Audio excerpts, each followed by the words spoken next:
నమస్కారం సార్. నమస్తే అండి. తాజాగా జగన్మోహన్ రెడ్డి మీద ఏదైతే రాయి దాడి జరిగిందో దానికి సంబంధించి నిందితుడు దొరికాడా లేదా అనేది ఇప్పటికీ ఒక సస్పెన్స్ అయితే, కొంతమంది మైనర్ బాలలు దాదాపు 8 మందిని పోలీసు తెల్లవారుజామున వాళ్ళ ఇంట్ల మీద దాడి చేసి నిద్రపోయే పిల్లలను తీసుకెళ్ళి నిన్న సాయంత్రం వరకు కూడా వాళ్ళ ఆచూకీ చెప్పలేదని చెప్పి ఆ కాలనీ వాసులందరూ కూడా, ఏదైతే వడ్డెర కాలనీ ఉందో ఆ కాలనీ వాసులందరూ కూడా నిన్నటి నుంచి కొంత ఆందోళన చెందుతున్న పరిస్థితి.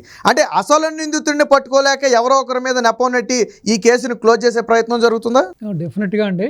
ఇది వీళ్ళ యొక్క రాజకీయ క్రీడ. సాధారణంగా రాజకీయం అంటే క్రీడ. సో కానీ ఎస్పెషల్లీ ఈ వైఎస్ఆర్పి గవర్నమెంట్ వచ్చినప్పటి నుంచి కూడా మీరు గత 5 ఏళ్లుగా మీరు గమనిస్తే ఇది కాస్త వికృత క్రీడగా మారిపోయింది, రాక్షస క్రీడగా మారిపోయిందండి. ఇప్పుడు మైనర్ బాలలు వాళ్ళు ఏదో 200 రూపాయలకి ఏదో ఆశపడి తల్లిదండ్రులు వాళ్ళని పంపిస్తే మీటింగ్కి, వాళ్ళని తీసుకెళ్ళి ఈవెన్ తల్లిదండ్రులు కూడా వెళ్ళి ఎక్కడున్నారని చెప్తే కూడా పోలీస్ స్టేషన్లో వాళ్ళు లేకుండా మరి వాళ్ళని ఎక్కడ పెట్టారు చూడండి. ఇప్పుడు మనం ఏమనుకుంటున్నాం సార్, ఈ కంట్రీ ప్రపంచ దేశాలతో పోలిస్తే మనకున్న పెద్ద అసెట్ ఏంటండి? యూత్. అవును, అంతే కదా. అటువంటిది ఈ రోజున ఇటువంటి మైనర్ బాలను తీసుకెళ్ళి వాళ్ళని అదిరించి బెదిరించి వాళ్ళ మీద దొంగ కేసులు పెట్టి ఈ విధంగా వాళ్ళ భవిష్యత్తుకి బంగారు బాటలు వేయవలసిన ప్రభుత్వాలే, వాళ్ళకి ఒక మంచి పునాది వేయవలసిన ప్రభుత్వాలే వాళ్ళ బాటని ముళ్ళబాట చేసి వాళ్ళకి సమాధులు కడుతుంటే ఇంకెక్కడికి వెళ్తున్నాం మనం? ఏమైపోతున్నాం? చంకలు కొట్టుకుంటున్నాం కదా. మా యూతే మా యొక్క ఆయుధం, యూతే మా సంపద అని చెప్పి గర్వంగా చెప్పుకునే మనం ఈ రోజున వీళ్ళ స్వార్థ రాజకీయాల కోసం, వీళ్ళ పదవుల కోసం, వీళ్ళు మళ్ళీ పవర్లోకి రావడానికి ఈ విధంగా చేయడం అనేది శోచనీయం. అసలు గుళకరాయితో హత్యా ప్రయత్నం ఏంటి సార్? అదే పెద్ద హాస్యాస్పదం. సార్ ఏదో అయ్యింది, ఒకటి పట్టుకుంటే కరెక్ట్ నిందితులను పట్టుకోవాలి.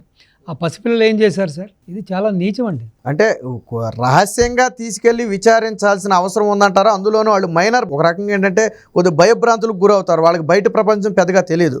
సో అలాంటి వాళ్ళని మరి రహస్యంగా విచారించడం అంటే ఏంటంటారు దీని వెనక వస్తాం? ఒకటి, వాళ్ళని నయానో బెదిరించో భయపెట్టో ఈ ప్రతిపక్షాలు చేయించినాయి అని చెప్పి వాళ్ళ చేత బలవంతంగా చెప్పించడానికి జరుగుతున్న డ్రామా అన్న అయి ఉండాలి. డెఫినెట్గా ఇప్పుడు వాళ్ళని తీసుకెళ్ళి ఎక్కడ పెట్టారో కూడా తల్లిదండ్రులకు కూడా తెలియదంటే, సో డెఫినెట్గా దీని వెనకాల అటువంటి కుట్రే దాగి ఉంది కదా. దీంట్లో సందేహం ఎందుకు మీకు? అయితే ఏదో 200 రూపాయల కోసం ఆశపడి మేము వెళ్ళాం. వాస్తవానికి దీనివల్ల ఇంకొక ఘటన బయటపడింది. ఏంటంటే వెళ్ళిన జనం అంతా కూడా డబ్బులు ఇచ్చి తీసుకెళ్లారని నిన్న వాళ్ళు చెప్పిన దాన్ని బట్టి అర్థమైంది. ఆ కాలనీ మొత్తానికి కూడా మహిళకు 200, పురుషుడికి 300 ఇస్తామని చెప్పి తీసుకెళ్లారంట. ఆ కాసేపు జెండాలు పట్టుకుని నిలబడమన్నారట. చివరికి డబ్బులు ఇస్తానని చెప్పిన వ్యక్తి అడ్రస్ లేడట. సో మేము 200కి కక్కుర్తిపడి వెళ్ళాం తప్ప మాకైతే ఆయనతో పని లేదని చెప్పి వాళ్ళు చెప్పే పరిస్థితి. ఏమంటారు? ఇది నేను అంతకుముందు డిబేట్స్లో కూడా మీతో చెప్పడం జరిగింది. వీళ్ళు మొత్తం మొబిలైజేషనే కదండి. డబ్బు, దశకం, మందు, బిర్యానీ రకరకాలుగా ప్రలోభాలకు గురి చేసి వీళ్ళు ప్రతి మీటింగ్ కూడా ఈ విధంగానే మొబిలైజ్ చేస్తున్నారు. వీళ్ళని చూసి స్వచ్ఛందంగా వీళ్ళ మీద ప్రేమతోటో లేకపోతే వీళ్ళ నాయకత్వ విలువలు చూసో జనం ఎవడు రావట్లేదు. కేవలం వీళ్ళు అక్రమంగా సంపాదించిన డబ్బులతోటి ప్రతి ఒక్క సిద్ధం అంటూ సభలు పెడుతున్నారు కదా. ప్రతి మీటింగ్ కూడా మేము సిద్ధం అని వీళ్ళు 10 నుంచి 15 కోట్ల రూపాయలు ఖర్చు పెట్టి ఈ విధమైన సభలు నిర్వహిస్తున్నారు. సో మీకు చెప్పినట్టుగా మహిళలు, పిల్లలు చెప్పింది అక్షర సత్యం. ఎవరో సతీష్ అనే కుర్రోడు దొరికాడు. ఆ కుర్రోడు ఏదో స్టేట్మెంట్ ఇచ్చాడు, నాకు డబ్బులు ఇవ్వకుండా కొడితే నేను రాయిస్తాను అని చెప్పి అదొక వార్త వచ్చింది. ఏంటంటారు? సతీష్ని తీసుకెళ్లారు, సతీష్ చేత చెప్పించారు. మళ్ళీ ఇప్పుడు సతీష్ ఎపిసోడ్ అయిపోయిందండి. ఇప్పుడు మళ్ళీ లేటెస్ట్గా కొత్తగా ఒక దుర్గారావు అనే ఒక వ్యక్తిని పట్టుకున్నారు.